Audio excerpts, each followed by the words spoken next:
احسن جمهور العام الفارط واحسن جمهور في مرحله الذهاب. هل يعقل ان فريق اتحاد الحراش بدون ممول، بدون شركه، بدون رئيس، راهو في المرتبه الثانيه؟ هل يعقل ان فريق اتحاد الحراش يسيروه الانصار؟ قولوا لي يا ناس، انصار ايكيب كيما هادي محقوره في بلادنا، محرومين من كلش. الوقفه تاع الانصار هادي يتذكروها التاريخ. الانصار هادي اللي وقفوا مع اللاعبين هادو اللي ما شمخوش شريكو الفاضل الكاس، الله غالب فاضل الكاس. انا ما نلومش الانصار تاوعنا، انا ما نلومهمش، باسكو كل الصور الجميله اللي كانوا يقدموها في المدرجات ما تحكوش عليها، هذا ما تحكوش عليها. احنا لا بروف العام الماضي كنا احسن جمهور، وهذا العام احسن جمهور في مرحله الذهاب.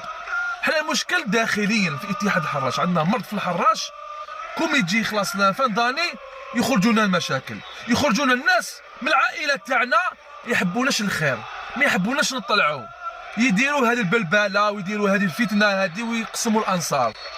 هذا المشكل كان بيننا وبين اللاعبين تاوعنا. اسكو سمعتوا كاش المناصرين وجمعيه وهران تقاسوا ولا اللاعبين تقاسوا؟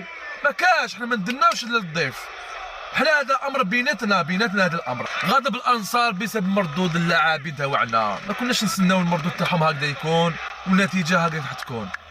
فاضل الكاس، الله غالب.